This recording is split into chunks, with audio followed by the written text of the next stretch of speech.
It boggles my mind that people still wonder whether or not they still need a website. It's your online resume, and even more than that, it's your way of telling the world that you're serious about whatever it is that you're doing.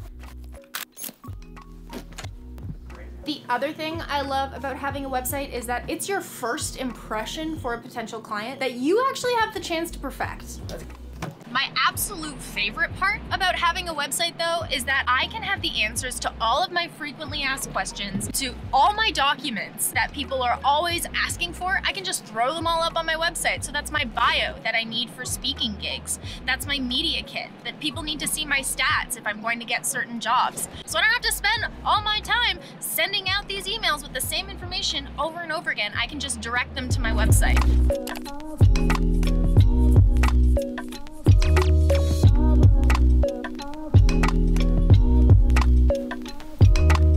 So the pages you'll need to build that website are an about or home page, an examples of your work page, a services page, a contact page, a testimonials page, and if this applies to you, a media kit.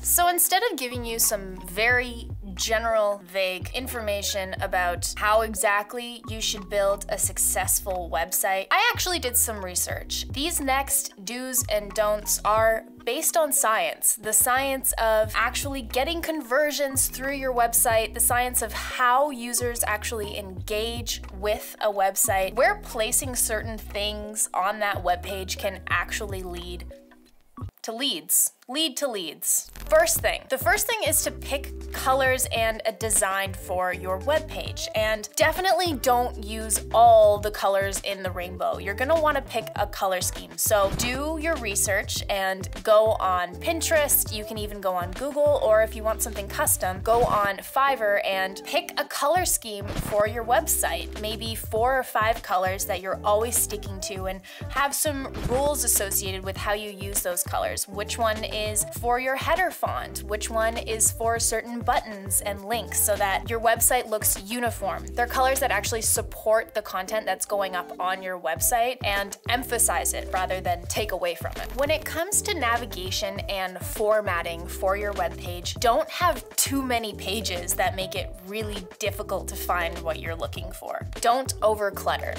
However, do make sure that you're factoring in mobile viewing, because most of the time people are browsing on their phones nowadays. So if you forgot how that website looks on a phone and the formatting's all wacky, certain fonts are too small to read, everything looks cluttered, then you're going to lose that client. Do make sure that it's really easy for that user to find your purchase or contact page, because I find this a ton when I go online. Other than that one contact page at the very end of your menu, where else are they going to be able to find it? So make sure that you're reminding your user, especially at the bottom of your services page, hey, if you want to contact me, or if you'd like to talk more about your potential project, then click on this button. It'll take them right to the contact page and they've found you. You want to make sure that it's an easy process for them to either contact you or to purchase your product. But absolutely don't put this call to action at the top of the page. You want to make sure that that's at the bottom of all of your information, at the bottom of your services page, because that's where the conversion is actually going to happen.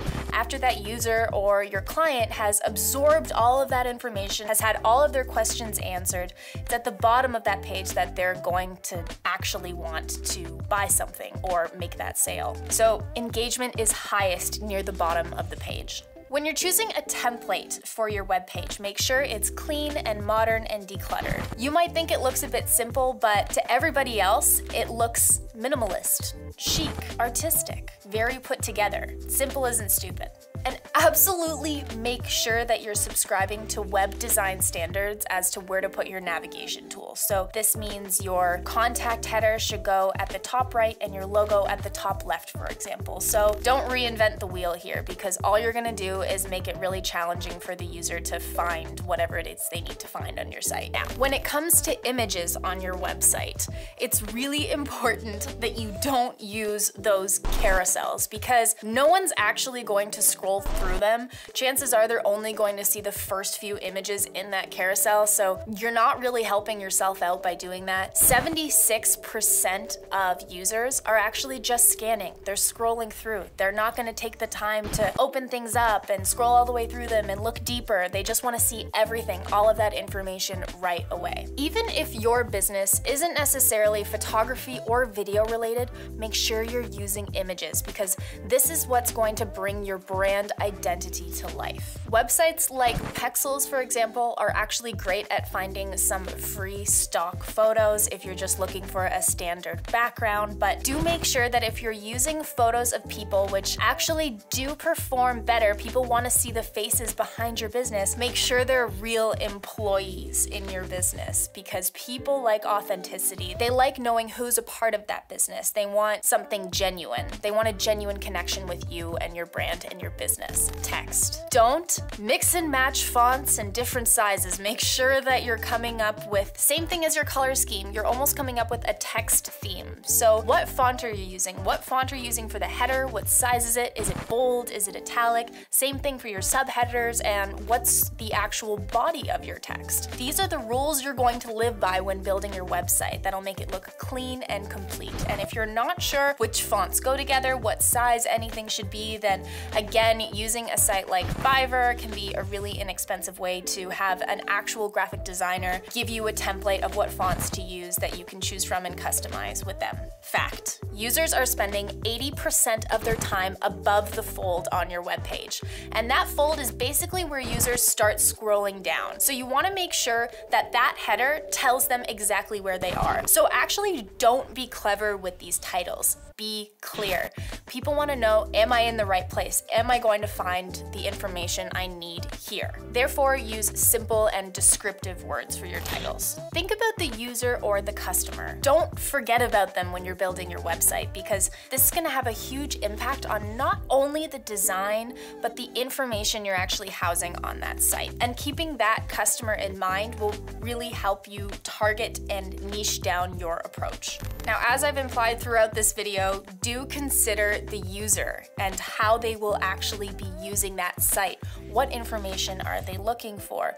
Where would they easily find it? Now, things that can help lead that user in the right direction are visual cues.